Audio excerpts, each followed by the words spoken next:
Hello అండి. అందరికీ నమస్కారం. నేను మీ కట్టా కార్తీక్. నిన్నటిదాకా ఆంధ్రప్రదేశ్‌లో జరిగినటువంటి సారా స్కామ్ గురించి మాట్లాడుకున్నాం. దాని ప్రిలిమినరీ ఎంక్వైరీ ముగిసింది. ప్రిలిమినరీ ఛార్జ్ షీట్ పడింది. దాదాపు వివరాలన్నీ బయటకొచ్చాయి. 3,500,00,00,000 స్కామ్ జరిగింది అనేటువంటిది ఒక ప్రాథమిక అంచనా. ఈ స్కామ్ అంతా ముడుపు రూపంలో జరిగింది అనేటువంటిది ఇప్పటివరకు సారా స్కామ్‌ని ఎంక్వైరీ చేస్తున్న సిట్టు బయటకు తీసుకొచ్చిన అంశం. కానీ అది కేవలం ఒక భాగం మాత్రమే. స్కామ్ 3,500,00,00,000 కాదు. అసలు సారా స్కామ్ అనేటువంటిది ఒక స్కామ్ కాదు, స్కాముల సముదాయం అని నేను వాదించుకుంటూ వచ్చా. అది సిట్టికి చెవికెక్కట్లేదు, ఈ కూటమి ప్రభుత్వానికి చెవికెక్కట్లేదు. కానీ నా మాటని వైఎస్ షర్మిల గారు విన్నట్టున్నారు. ఆమె నిన్న చెప్పారు. సారా స్కామ్ అనేది కేవలం 3,500,00,00,000 కాదు. అది స్కాముల సముదాయం. సారా స్కామ్‌లో సంపాదించిన 1,00,00,00,000 దాదాపుగా స్కామ్ ఉంది. అదో పెద్ద స్కాము. ఇప్పటి వరకు కొండను తవ్వి ఎలకని బట్టినట్టు సిట్టు అనేటువంటిది కేవలం 3,500,00,00,000 స్కామ్‌ని మాత్రమే వెలికి తీయగలుగుతుంది. ఇంకా వెలికి తీయాల్సిన స్కామ్ చాలా ఉంది. కాకపోతే ఏంటంటే సిట్ అనుకుంటుంది ఏంటంటే టెక్నికల్‌గా దాన్ని ప్రూవ్ చేయడం సాధ్యం కాదు. ఈ 3,500,00,00,000 ప్రూవ్ చేయటానికే సిట్టు తలా మునకలవుతుంది. మిగతా స్కాము దాదాపు ఒక 40,000,00,00,000 స్కామ్. ఎలా అంటే డైరెక్ట్‌గా ప్రభుత్వం చేతుల్లో ఉన్నటువంటి మద్యం షాపులు ఏకంగా డెస్టినరీస్ నుంచి కొనుగోలు చేశాయి ఆర్డర్స్ ఇచ్చి. మామూలుగా అయితే డెస్టినరీస్‌కి మద్యం షాపులు డైరెక్ట్‌గా ఆర్డర్లు ఇవ్వవు. మధ్యలో బెవరేషన్ కార్పొరేషన్ అనేది ఒకటి ఉంటుంది. అది ప్రభుత్వం నియమించుకున్న కార్పొరేషన్. అది మాత్రమే మద్యం షాపులకి ఏం కావాలో తెలుసుకుని ఆర్డర్ ఇస్తుంది డెస్టినరీస్ నుంచి, అంటే మద్యం తయారీ సంస్థల నుంచి. కానీ ఇక్కడ చాలా బ్రాండ్లు డైరెక్ట్‌గా మద్యం షాపులే ఆర్డర్ ఇచ్చి ఇప్పించుకున్నాయి. దానివల్ల ఈ బెవరేజ్ కార్పొరేషన్‌గా రావాల్సినటువంటి లాభం, ట్యాక్స్ రూపంలో వివిధ రూపాల్లో రావాల్సిన లాభం స్కిప్ అయిపోయింది. అంటే గవర్నమెంట్‌కి రావాల్సిన ఆదాయం స్కిప్ అయిపోయింది. అది ఎంత అంటే ప్రతి రూ. 100 బాటిల్ మీద రూ. 84 కమిషన్ ఉంటుంది బెవరేజ్ కార్పొరేషన్‌కి. ఇప్పుడు డైరెక్ట్‌గా మద్యం షాపులే ఆర్డర్ ఇచ్చుకోవటం వల్ల వాళ్ళు రూ. 100 కొనుక్కున్నారు. రూ. 84 ప్రతి రూ. 100 బాటిల్ మీద బెవరేజ్ కార్పొరేషన్‌కి రావాల్సిన డబ్బు డెస్టినరీస్ దగ్గర ఆగిపోయింది. డెస్టినరీస్ ఎవరివి? వైసీపీ నాయకులవి, ప్రైవేటు వ్యక్తులవి. కానీ బెవరేజ్ కార్పొరేషన్ ఎవరిది? గవర్నమెంట్‌ది. బెవరేజ్ కార్పొరేషన్‌కి రూ. 84 వస్తేనేమో ప్రభుత్వానికి వచ్చినట్టు, ప్రజలకు వచ్చినట్టు. అదే డెస్టినరీకి వస్తేనేమో ఒక వ్యక్తికి వచ్చినట్టు, ఒక సంస్థకు వచ్చినట్టు, ఇంకా చెప్పాలంటే వైసీపీ నాయకులకు వచ్చినట్టు. ఇది అసలు వెలికి తీయాల్సిన స్కామ్. ప్రతి రూ. 100 మీద రూ. 84 అంటే రూ. 1,000 మీద 840 రూపాయలు. రూ. 1,00,000 మీద 84,000. కోటి రూపాయల మీద 84,00,000 రూపాయలు. ఇక 1,00,000 కోట్ల మీద 84,000 కోట్ల రూపాయలు. 84,000 కోట్లు అంటే సగం ఆర్డర్స్ బెవరేజ్ కార్పొరేషన్ ద్వారా ఇచ్చిన, సగం ఆర్డర్స్ డైరెక్ట్‌గా ఇచ్చిన, సగంలో సగం తీస్తే 84,000 కోట్లలో సగం తీస్తే 42,000 కోట్ల రూపాయలు. సరే, ఈ 42,000 కోట్లు కూడా అనుకోవద్దు. ఇంకా సగం తీయండి, 21,000 కోట్ల రూపాయలు. అంటే ఈ స్కామ్ తక్కువలో తక్కువ 21,000 కోట్ల రూపాయలు. మరి ఇప్పుడు సిట్టు ఎంక్వైరీ చేస్తుంది ఎంత స్కామ్ కోసం? 3,500 కోట్ల రూపాయల కోసం. సరే, ఇక మనకి తీసినంతే గొప్ప అనుకోవాలి. 3,500 కోట్లు తీసి దీన్ని నిరూపించగలిగితే చార్రా బాబు అనుకోవాలి ఇప్పుడు మనకున్న పరిస్థితుల్లో. అంతవరకు మనం సాటిస్ఫై కావాలి తప్పదు. సరే, ఇదొక భాగం. ఇప్పుడు గనుల విషయంలో పెద్ద ఎత్తున స్కామ్ జరిగింది అనే దాన్ని మనం మాట్లాడుకోబోతున్నాం. అసలు ఆంధ్రప్రదేశ్లో స్కాముల గురించి మాట్లాడాలంటే చెప్పడానికి నాకన్నా బోరు రావాలి, వినటానికి మీకన్నా బోరు రావాలి. అన్ని స్కాములు బయటపడతా ఉన్నాయి. ఈ గనుల స్కామ్ చాలా పెద్ద స్కామ్. ఇప్పుడు ఎంక్వైరీ చేస్తున్న సిట్టు ఇస్తున్న వివరాల ప్రకారం, మీడియాలో ప్రచురితమవుతున్న వివరాల ప్రకారం ఇది ఒక 2,200 కోట్ల స్కామ్ అనేటువంటిది. ఇప్పటివరకు సిట్టు గుర్తించింది శ్రీకాంత్ రెడ్డి అని కాకాని గోవర్ధన్ రెడ్డి దగ్గర, అనిల్ కుమార్ యాదవ్ దగ్గర. వీళ్ళు వైసీపీ హయాంలో నెల్లూరు జిల్లాకు సంబంధించిన మంత్రులు. వీళ్ళ దగ్గర అనుచరుడిగా పనిచేసిన శ్రీకాంత్ రెడ్డి చెప్పిన వివరాల ప్రకారం నెలకి 20 కోట్లు చొప్పున 9 నెలలు 180 కోట్లు తాడేపల్లి ప్యాలెస్కి, అంటే బిగ్ బాస్కి వైసీపీ అధినేత మాజీ ముఖ్యమంత్రి వర్యులు జగన్మోహన్ రెడ్డి గారికి కమిషన్ రూపంలో వెళ్ళేవి అనేటువంటి ఒక సమాచారాన్ని సిట్ సేకరించింది. అయితే 9 నెలల సమాచారం ఇతని దగ్గర ఉండొచ్చు, ప్రతి నెల కూడా 20 కోట్లు పోయి ఉండొచ్చు. ఇప్పుడు సిట్టు ఒక అంచనాగా నిర్ధారణకు వస్తుందంటే కేవలం నెల్లూరు జిల్లాలో క్వార్జ్ తవ్వకాల ద్వారా 20 కోట్లు పోయి ఉంటే మొత్తం గనుల ద్వారా ఒక 50 నుంచి 60 కోట్లు ఎలా అయితే మద్యం స్కామ్లో పోయాయో అంత టార్గెట్ పెట్టుకొని వీళ్ళు బిగ్ బాస్కు పంపిస్తుండేవాళ్ళు అనేటువంటిది ఒక అంచనాగా అనుకుంటున్నారు. దీన్ని ఎంక్వైరీ చేసి నిర్ధారించుకోవాల్సిన అవసరం ఉంది. నిర్ధారించుకున్న తర్వాత మళ్ళీ దీన్ని తేల్చాల్సిన అవసరం ఉంది. సిట్టు ఒక విషయాన్ని కనుక్కోవటం వేరు, కనుక్కున్న దాన్ని నిర్ధారించుకోవడం వేరు, నిర్ధారించుకున్న దాన్ని నిరూపించడం వేరు. ఇప్పుడు కనుక్కోగలిగింది దాన్ని నిర్ధారించుకోగలగాలి, నిర్ధారించుకున్న దాన్ని రేపు కోర్టు ముందు ప్రూవ్ చేయగలగాలి. అందుకనే సిట్ ఎక్కువ భారం పెట్టుకోవట్ల, తక్కువలో తక్కువ ప్రైజ్నే తీసుకుంటుంది. ఎందుకంటే రేపు జగన్మోహన్ రెడ్డి గారు చాలా తెలివి కల వ్యక్తి, పెద్ద పెద్ద సుప్రీంకోర్టు రాయాలని పెట్టుకుంటారు. వాళ్ళ ముందు సిట్టు తమ వాదన వినిపించుకొని నెగ్గగలగాలి.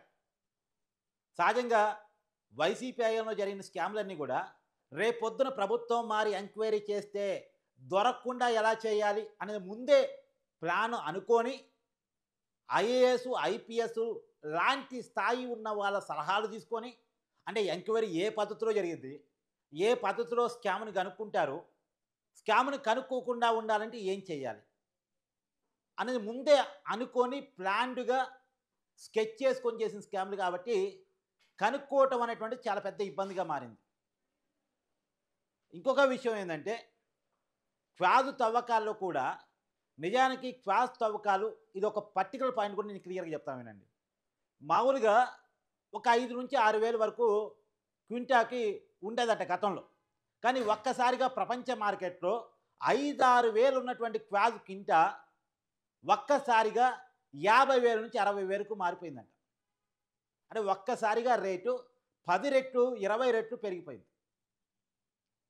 ఆ పెరిగిపోయిన దాన్ని గమనించినటువంటి మంత్రులు, మాజీ ముఖ్యమంత్రి వర్యులు వీళ్ళు ఆ క్వాజ్ని రిలీజ్ అయిపోయినప్పటికీ కూడా కాకాని గోవర్ధన్ రెడ్డి గారి సొంత విలేజ్కి దగ్గరగా ఉండేటువంటి రుషి మైన్స్ని పూర్తిగా తమ ఆధీనంలో తెచ్చుకొని ఓనర్స్ని నెట్టేసి, అంటే ఓనర్సే చెప్తున్నారు, వాళ్ళని నెట్టేసి పర్మిషన్ అయిపోయిన తర్వాత కూడా పర్మిషన్ తిరిగి తీసుకోకుండానే పేలుడు పదార్థాలను ఉపయోగించి అడ్డదిడ్డంగా క్వాజ్ తవ్వి పెద్ద ఎత్తున చైనాకు తరలించారు.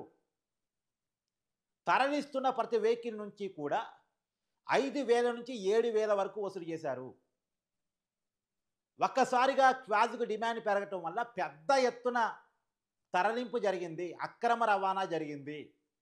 అక్రమ తవ్వకం, అక్రమ రవాణా, అక్రమ పద్ధతిలో పేలుడు పదార్థాల వినియోగం, అనుమతులు లేకుండా తవ్వేటువంటి ప్రయత్నం. ఇది వైసీపీ మాజీ మంత్రులు చేసినటువంటి కుంభకోణంగా మనకు తెలుస్తూ ఉన్నటువంటి అంశం. ఇది కాకుండా ఇప్పుడు సిలికా శాండ్ ఉంటుంది అటు గూడూరు దగ్గరలో, అది కూడా పెద్ద ఎత్తున అక్రమ రవాణా. వైజాగ్ ఏరియాలో బాక్సైట్ తవ్వకాలు, తర్వాత రాష్ట్ర వ్యాప్తంగా ఇసుక మట్టి తవ్వకాలు. గూడూరు దగ్గరలో సిద్ధుల కొండ ఉంటుందంట, 2,000 సంవత్సరాల చరిత్ర ఉన్నటువంటి కొండ. అక్కడ ప్రతి సోమవారం కూడా నిత్య పూజలు జరుగుతాయంట. ఆ ఏరియా వాళ్ళకి బాగా తెలిసి ఉండొచ్చు. దయచేసి ఆ ఏరియా వాళ్ళు దయచేసి కామెంట్ చేయండి. ఎందుకంటే మీ ఏరియాలో జరిగినటువంటి స్కాములు ఎక్స్పోజ్ కావాలి. ఇప్పుడు కార్తీక్ చెప్తుంది నిజమా అబద్ధమా అనేది ప్రజలకు ఎట్ట తెలవాలి? ఆ ఏరియాలో ఉండేవాళ్ళు అవును మా ఏరియాలో ఇది జరిగింది అని చెప్తే తప్ప తెలియదు. ప్రజలు మాకెందుకులే అనుకుంటే రాజకీయ నాయకులు మనుషులను కూడా అమ్ముకుంటారు, రాష్ట్రాన్ని అమ్మేస్తారు. కాబట్టి రాజకీయాల్లో స్కాములు తగ్గాలంటే మనలాంటి వాళ్ళ వాయిస్ బలంగా వెళ్ళాలి.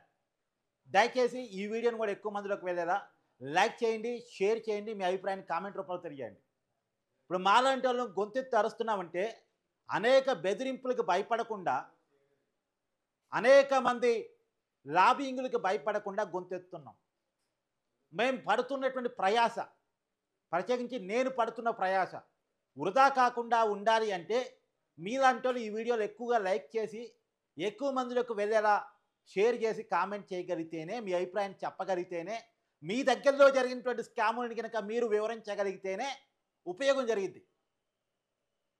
లేకపోతే గొంతు పాడడం తప్ప మాకు ఉపయోగం ఉండదు. కాబట్టి దయచేసి ఎక్కువ మందిలోకి వెళ్ళేలా ప్రయత్నం చేయండి. అయితే ఇందాక చెప్పినట్టు సిద్ధుల కొండ 2000 ఏళ్ల చరిత్ర ఉన్నటువంటి కొండని పూర్తిగా తవ్వేశారు. ఇలా చాలా పెద్ద ఎత్తున ఆంధ్రప్రదేశ్లో ఉన్నటువంటి సహజ వనరులు, ప్రకృతి వనరులు పెద్ద ఎత్తున దోచేశారు, సంపాదించేశారు. సంపాదించిన దాన్ని విదేశాలకు పంపించేశారు. ఆంధ్రప్రదేశ్ సారా స్కామ్లో ఇప్పటికీ 9 మంది నిందితులు పరారీలో ఉన్నాడు. వాళ్ళ కోసం ఇంటర్పోల్ ద్వారా రెడ్ కార్నర్ నోటీసులు జారీ చేయడానికి కోర్టులో పిటిషన్ సిట్టి వేయబోతా ఉంది. ఇప్పటికే దుబాయ్లో 5గురు, ఇంకే వేరే దేశంలో ఒక 4గురు దాక్కున్నారు అనేటువంటి సమాచారం సిట్టికి అంతా ఉంది. ఏ క్షణమైనా గనుల స్కామ్లో అనిల్ కుమార్ యాదవ్ని అరెస్ట్ చేసే అవకాశం కనపడతా ఉంది. అనిల్ కుమార్ యాదవ్ ప్రస్తుతం అజ్ఞాతలో ఉన్నాడని ఒక అనుమానం తెలుస్తూ ఉంది. అతనికి నోటీసులు ఇచ్చి విచారణకి పిలవబోతూ ఉన్నారు. విచారణకు పిలిచి అరెస్ట్ చేయబోతూ ఉన్నారు. ఏ క్షణమైనా సరే మాజీ మంత్రి అనిల్ కుమార్ యాదవ్ అరెస్టు జరిగేటువంటి అవకాశం ఆంధ్రప్రదేశ్ క్వాజ్ తవ్వకాల కేసులో జరగబోతూ ఉంది. ఇప్పటికే గనుల శాఖ డైరెక్టర్గా పనిచేసిన వెంకారెడ్డి ఇచ్చినటువంటి వాంగ్మూలం కూడా దానికి ఆధారం కాబోతుంది అనేటువంటి సమాచారం మనకు తెలుస్తూ ఉంది.